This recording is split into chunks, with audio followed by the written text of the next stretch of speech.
إنا أنزلناه في ليلة القدر وما أدراك ما ليلة القدر.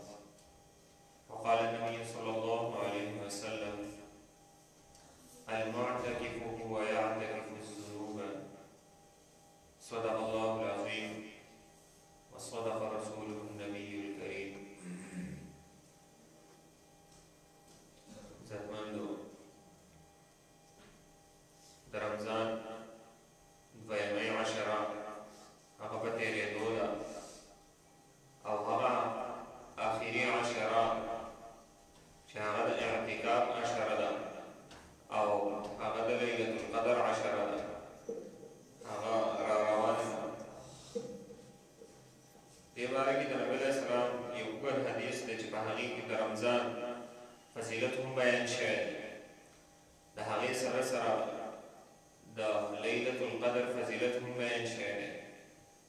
بیا په آخره کې د اختر د شپې او د ورځې فضیلت هم بیان شوی دی. د دغه حدیث کې ابن عباس رضی الله تعالی عنه فرمایي چې نبی علیه السلام فرمایي: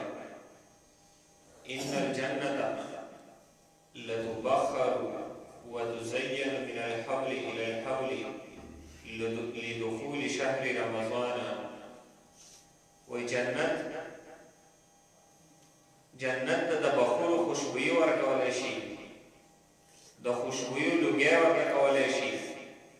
خوشبویان ورته ورکولی کېږي. وتزین من الحول الى الحول، او د یو کال نه واخله د بل کاله پورې دا جنت ښایسته کېږي. یعنې کله چې رمضان تیر شي د دغې ورځو نه واخله د شوال د میاشتې نه او د روان رمضان پورې دا جنت چې دی نو هغه ښایسته کېږي مسلسل. اوس ذهن ته سوال راځي چې دا جنت خو ښایسته دی، د جنت الله پاک صفات هغه داسې بیان کړي دي: ما لا عین رأت ولا اذن سمعت ولا خطر على قلب البشر. جنت کې داسې نعمتونه دي چې نه غوږونو اورېدلي دي او نه سترګو لیدلي دي، او ولا خطر على قلب البشر، نه د یو انسان په زړه کې د هغې خیال چې دی نو هغه راغلی دی.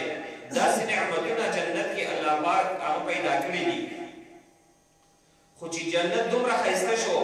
په قرآن مجید کې د هغې صفات بیانېږي چې د هغې نه لاندې چې دی نو هغه داسې نهرونه دي. په احادیثو کې چې دی نو هغه د هغې صفات بیانېږي. یوه خښته چې دی نو هغه د جنت د ماڼو صفت بیانېږي چې یوه خښته د سرو زرو، بله چې دی نو هغه د سپینو زرو. په منځ کې چې کوم موږ په دنیا کې دا خښتې چې په سور ولو دغه سیمټ دغه چې دی نو هغه د مشکو دي. په کور کې چې کوم ګټې وغیرې دغه ملغلرې دي. په کور کې چې کومې خاورې او شګې دغه چې دی نو هغه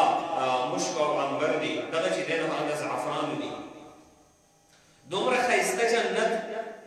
د جنت صفات په احادیثو کې په قرآن کې بیان شوي دي. خو د هغې باوجود بیا هم د دې نه علاوه نور څه صفات د جنت دي چې په حدیث کې راځي چې دغه د انسان په زړه کې هم نشي راتللی په دنیا کې. نه په دنیا کې هغه شان ښایست لیدلی دی، نه په غوږونو باندې چې دی نو هغه اورېدلی دی. د دې نه علاوه نور داسې نعمتونه په جنت کې دي.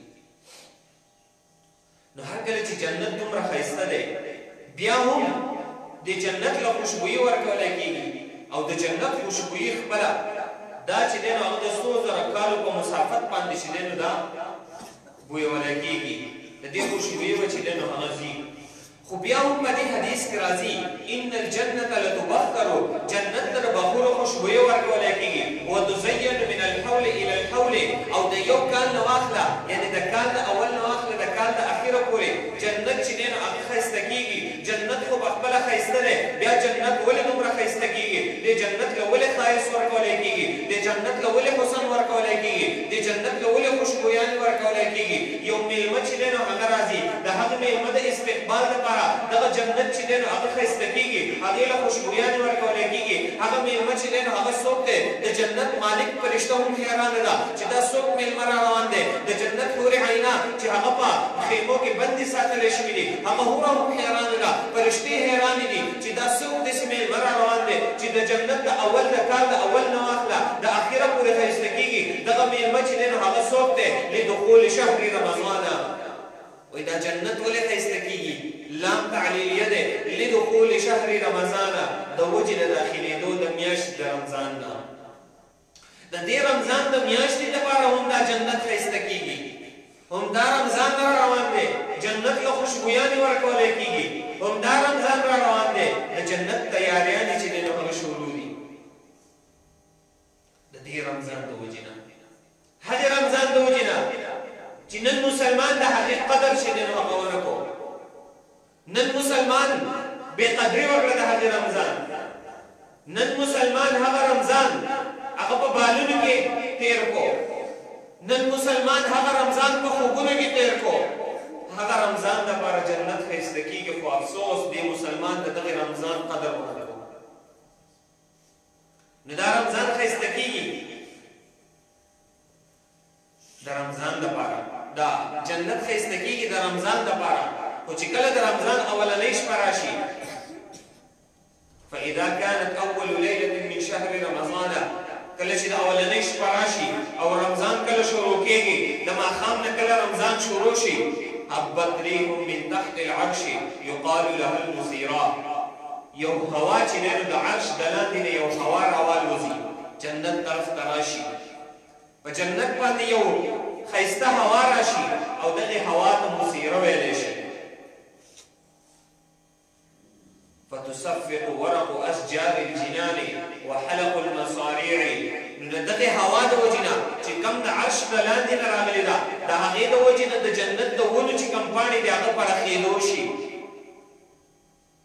فتصفق ورق أشجار الجنان د جنت د ونو پاڼې هغه پړقېدو شي وحلق المصاريع او د جنت چې کم دروازې دي هغه پړقېدو شي فيسمع لذلك طنين د دې لپاره یو ښایسته اواز وي لم يسمع السامعون احسن منه چې اورېدونکو د دې نه ښایسته اواز هغه اورېدلی هم نه وي د جنت پاڼې د جنت دروازې یو داسې ښایسته اواز چې دی نو هغه کوي چې داسې اواز چا اورېدلی هم نه وي جنت ښایسته شو دروازې اوازونه کوي نو په دې کې چې دی نو هغه د جنت حورې چې دی نو هغه راښکاره شي چې دا ستا چل دی چې چل چې دی نو هغه وشو فتبرز الحور العين حور عینا چې دی نو هغه راښکاره شي حتی یقفنا بین شرف الجنة تر دې چې د جنت چې کوم بالاخانې دي د هغې په دیوالونو باندې داسې راښکاره شي فینادینا نو آواز کوي هل من خاطب الى الله فیزوجه آیا زما سره څوک نکاح کوونکی شته چې زما سره نکاح وکړي د جنت حوره چې دی هغه آواز کوي هل من خاطب الى الله فيزوجه ثم يقولن الحور العين يا رضوان الجنة ما هذه الليلة بیا حور عینا چې دی هغه تپوس کوي ای د جنت دا روغې فرشتې دا شپه چې دی هغه څه راله دا څه داسې یو شپه چې دی هغه راله چې نن دغه جنت چې دی په هغې باندې یو ښایسته هوا چې دی هغه راغله نن د دې شپې لپاره چې دی هغه جنت ښایسته شوی و د دې شپې لپاره چې دی هغه د دې میاشتې لپاره جنت له خوشبویانې ورکولی شوې نن ښایسته هوا چې دی هغه راولوتله د جنت د ناروغې فرشتې نه چې دی هغه حورې عینا تپوس کوي ای رضوانه د هغې فرشتې نه رضوان نوم دی ای رضوانه دا څه شپه چې دی هغه څه شروع شوه فیجیبهن بالتلبیة نو هغه رضوان ورته جواب ورکوي په تلبیې سره هغه ورته وایي لبیک هغه ورته لبیک وایي بیا ورته چې دی نو هغه جواب ورکوي جواب ورته څه ورکوي وایي هذه اول لیلة دا چې دی هغه اولنۍ شپه ده من شهر رمضان د رمضان دا میاشتې اولنۍ شپه چې دی هغه راغلې ده او دا داسې شپه ده فتحت ابواب الجنان جنت د جنت دروازې چې دی هغه په دې شپه باندې هغه کولاو شوي دي من امت محمد صلی الله علیه وسلم د نبي علیه السلام د امت د روژهدارو لپاره د جنت دروازې نن چې دی هغه پرانستلی شوي دي نو حور عینا تپوس کوي جبریل مالک چې دی هغه جواب ورکوي د حور عینا صفت نبی علیه السلام بیانوي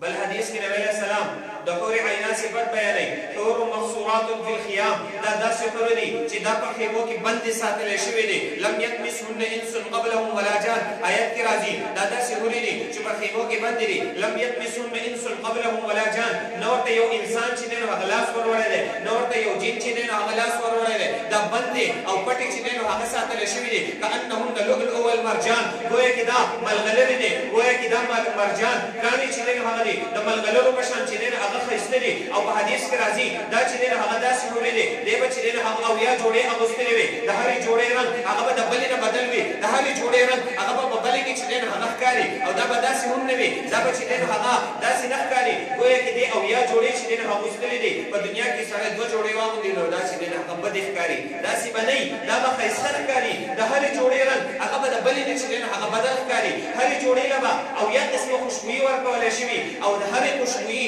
خوشبو هغه به د بلې نه بدله وي دا به د بلې سره چې دی نو هغه خلط ملط کېږي نو د هرې حورې عینا لپاره هغه به چې دی نو هغه اویا زره خادمان وي او د هرې حورې لپاره هغه اویا زره چې دی نو هغه خادمان وي او بیا د هر خادم اویا خادمان او اویا خادمان او بیا د هر خادم په لاس کې به هغه د سرو زرو پیالې وي د سرو زرو لوښې وي او په هغې کې به هر قسمه خوراکونه وي د هر خوراک خوند چې دی نو هغه د بل نه به بیل وي او جدا به وي داسې به نه وي چې د یو خوراک خوند به په بل کې محسوسېږي بلکې د یو خوراک خوند به د بل نه جدا وي او چې څومره خورې د هرې وړۍ خوند چې دی نو هغه د بلې نه به هغه جدا وي په دنیا کې یو سړی ډېر وږی خوراک شروع کړي د دې جدا خوري بیا چې کله موړ شي هغه خوند نه خو د جنت دغه خوراک هغه به داسې نه کله چې دی نور خوراک خوري آینده به چې دی هغه خوند ښه سیوا کېږي بلکې کمیږي به نو ښه سیوا کېږي به بیا د دغې حورو لپاره نبي علیه السلام فرمایي تختونه به داسې تختونه به چې هغه به د سور یاقوت نه چې دی نو هغه جوړې شوي وي سور یاقوت نه به جوړ شوي تختونه به او په دغې تختونو باندې به کمې ګدۍ چې دي دا به د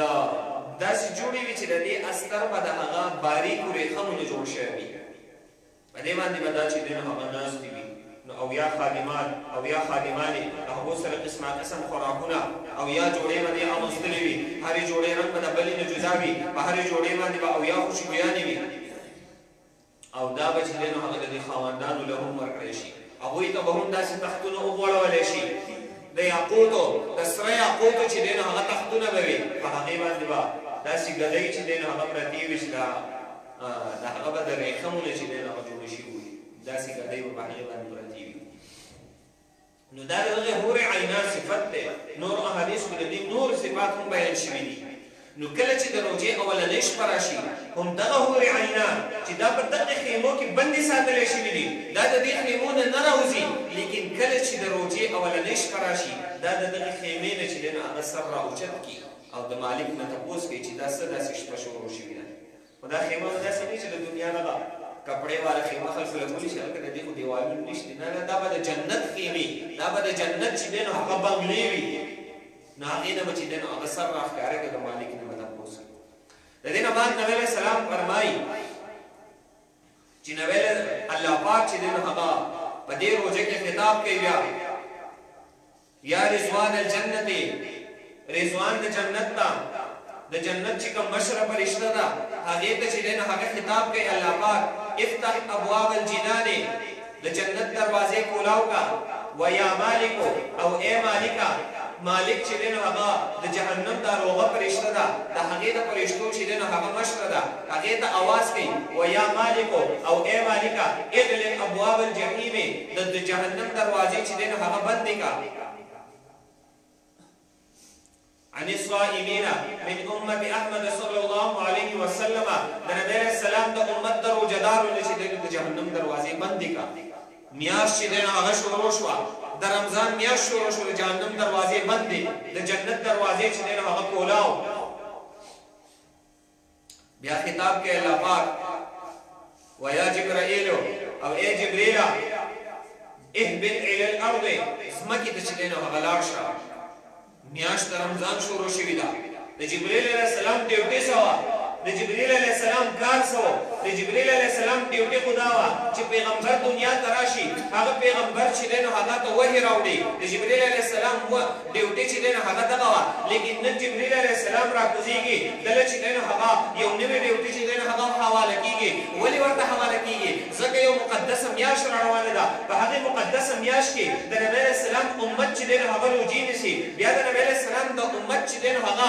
دشمن دی د دغه دشمن نه دغه امت چې دی نو هغه ساتل پکار دي دغه دشمن چې دی نو هغه لرې کول غواړي دپاره د دې چې د نبی علیه السلام امت هغه په ګناهونو کې اخته نه شي دغه میاشت چې دی نو د هغې تقدس د نبی علیه السلام امت په ایمان نه کړي د دغې میاشتې تقدس وپېژني د دغې میاشتې عزت وکړي د دغې میاشتې استقبال وکړي په دغې میاشت کې چې دی نو هغه نیکۍ وکړي نیک اعمال وکړي د بدو نه ځان وساتي د ګناهونو نه ځان وساتي ځکه نبی الله پاک جبرئیل علیه السلام ته حکم کوي ای جبرئیله اهبط الی الارض ځمکې ته چې دی نو هغه لاړ شه هلته شیطانان دي هغه شیطانان چې دی نو هغه وتړه فاثبت مردة الشیاطین سرکشه شیطانان هغه وتړه وغلهم بالاغلال هغوی ته چې دی نو هغه کړۍ واچوه هغوی ته چې دی نو هغه توپونه او زنځیرونه چې دی نو هغه واچوه فاقذفهم فی البحار ثم اقذفهم بالبحار بیا په سمندرونو کې چې دی نو هغه وغورځوه حتی لا یفسدوا علی امت محمد صلی الله علیه وسلم حبیبي صیامهم تر دې چې زما د حبیب زما د محبوب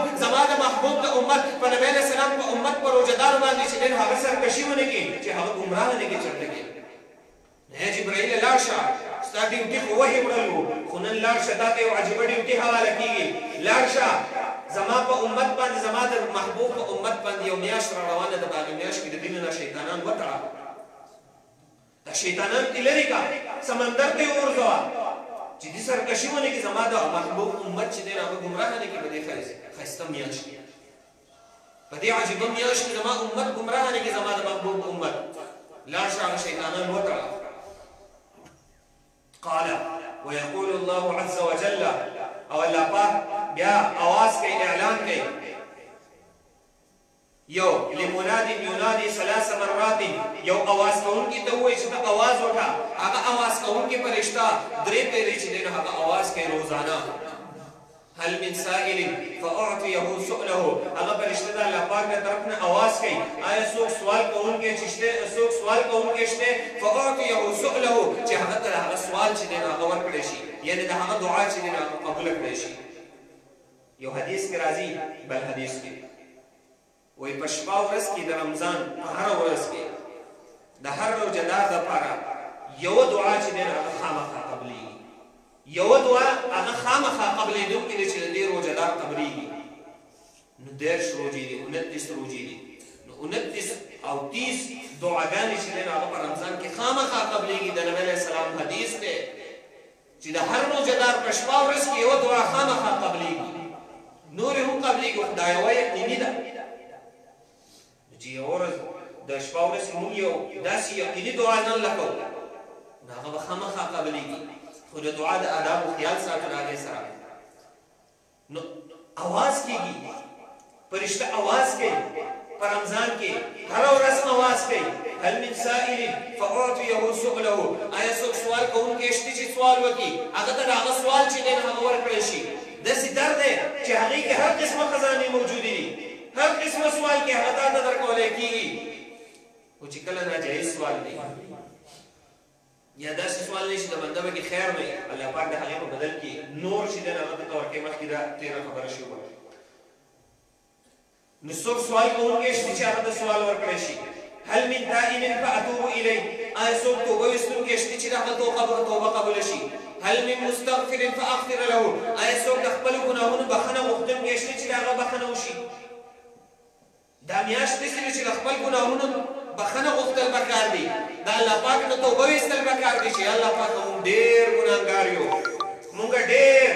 ګناهګار یو زموږ نه ډېر ګناهونه شوي دي لوی ګناهونه یې که واړه ګناهونه یې موږ ته معلوم وي که نه وي معلوم یا الله پاک هغه ټول موږ ته معاف کړي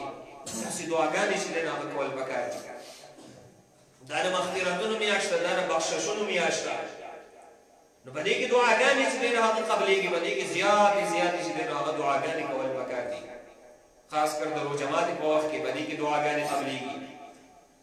سحر د تهجد په وخت کې په دې کې دعاګانې قبلېږي نور په عام وخت کې هم دعاګانې قبلېږي نو دعاګانې چې دي نو هغه به دې کې کول پکار دي. بیا پسې ورپسې راځي الله پاک چې دی هغه په دې کې د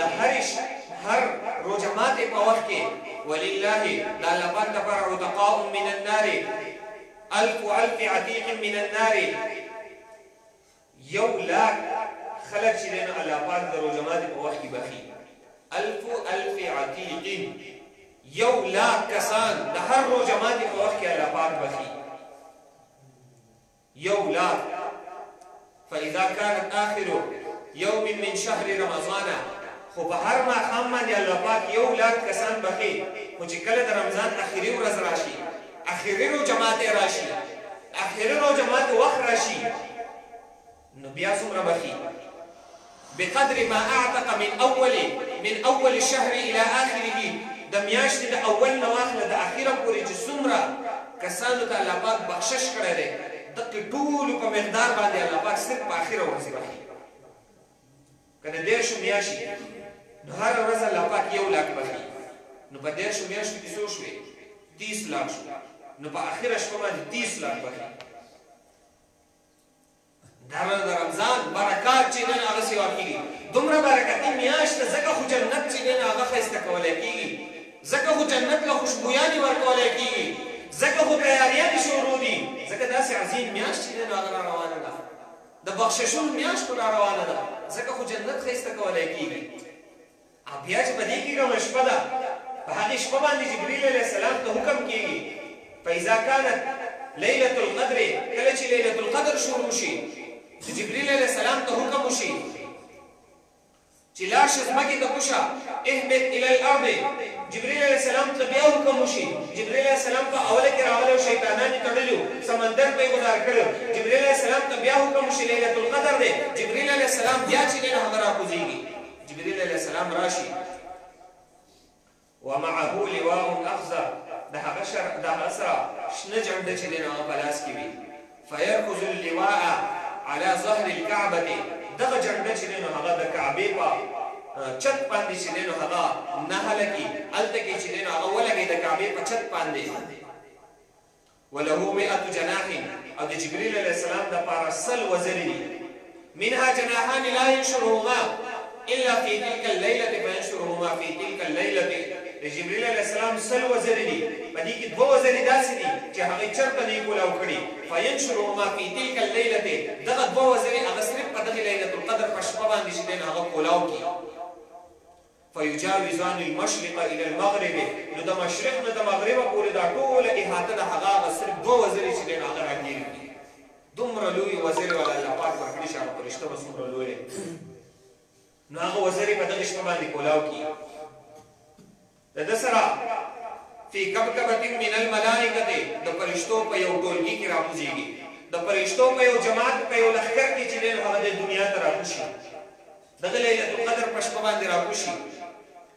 فیحث الملائکه د فرشتي بیا راځي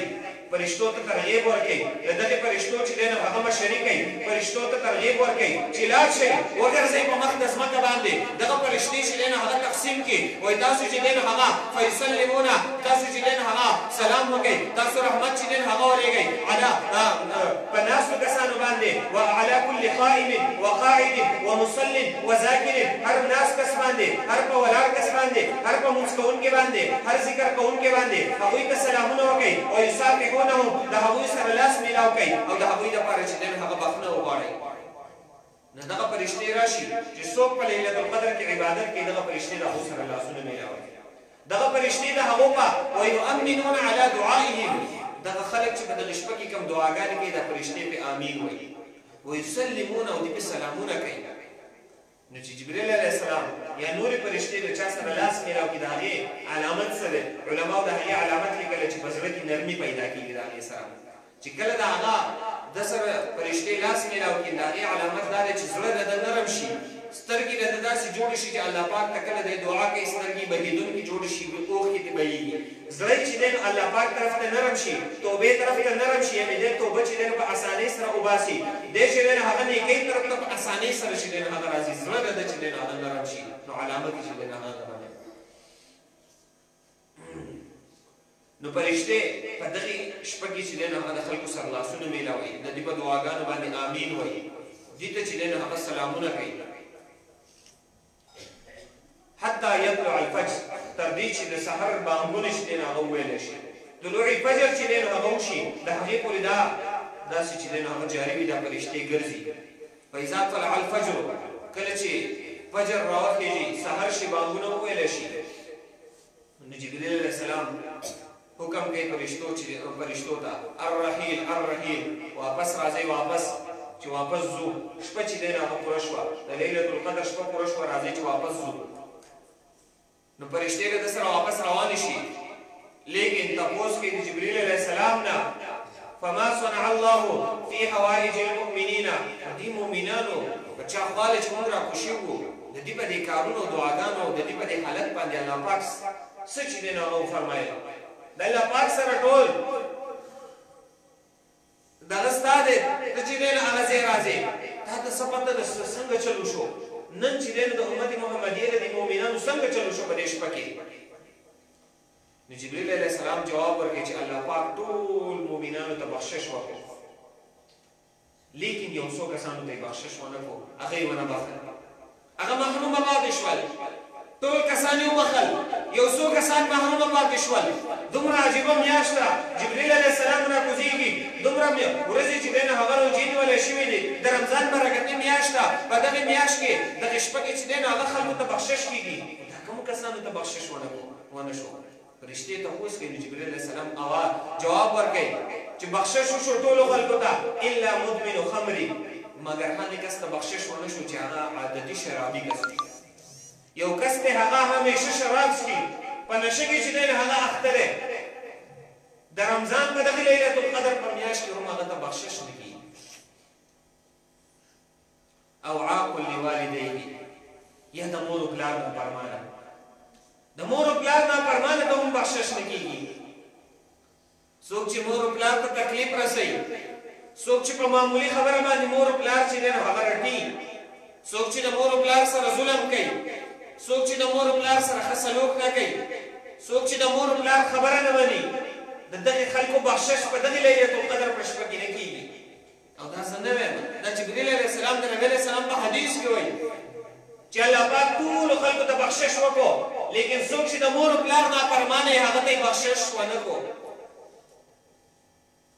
که مور و پلار ستا سره ظلم کوي خو د خپل حق ادا کړه مخکې بیانونو کې تېر شوي دي که ستا مور و پلار مشرکین ولې نه دي خو ته د مور و پلار هغه حق ادا کړه ستا مور و پلار دې د هغه حق ادا کړه که نه ستا بخشش نه کېږي د خپل ځان غم وکړه او درېیم هغه کس دی قاطع رحمین چې څوک خپل ولي پرې کوي څوک د خپل ولانو سره ښه سلوک نه کوي څوک د خپل ولانو سره خپل ولي کټ کوي د دغه کس چې دی نو هغه بخشش په دغې شپه کې نه کېږي خو داسې نو مخکې تېر شوو چې د سره خپلوان ښه سلوک کوي چې د ورسره ښه سلوک کوي نه صله رحمي کوونکی هغه کس دی چې خپلوانو سره ښه سلوک نه کوي لیکن د ورسره ښه سلوک کوي دغه صله رحمي کوونکی دی او یو سړی صله رحمي نه کوي د خپلوانو سره بد سلوک کوي د خپلوانو سره تعلقات ختموي د دغې کس بخشش په دغې شپه کې نه کېږي او څلورم و مشاهدون د مشاهین بخشش هم نه کېږي صحابه تپوس کوي ای د الله رسوله ما المشاهد دا مشاهد څه ویلی شي قال نبی علیه السلام فرمایل المصارم مشاهد چې دی دا مصارم دی دا هم هغه کس دی چې د خپلوانو سره هغه خپلولي پرې کوي او په زړه کې بغض ساتي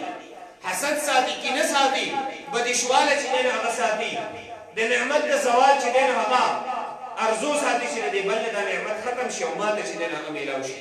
یا په زړه کې چې دی هغه د خپلوانو سره یا د نورو خلکو سره په زړه کې چې دی هغه بغض او حسد ساتي بدشواله ساتي د دغې کس چې دی هغه هم بخشش په دغې شپه کې نه کېږي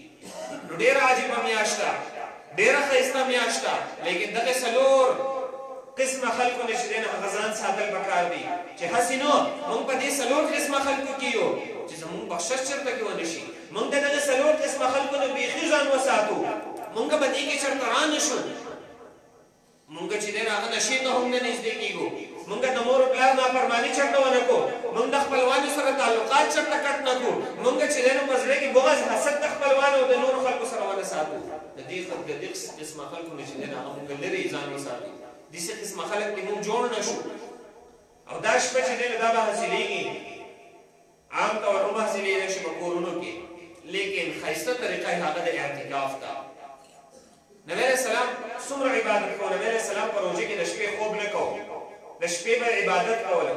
لیکن بیا هم نبی علیه السلام د شپې دغه عبادت د رمضان په دې اخرنۍ عشره کې په کور کې نه کوي بلکې په جومات کې اعتکاف کوي. د هغې لپاره یو خیمه چې دی نو هغه لګولي. ابو سعید خدري رضی الله تعالی عنه روایت دی چې نبی علیه السلام د رمضان په اولنۍ عشره کې اعتکاف وکړ.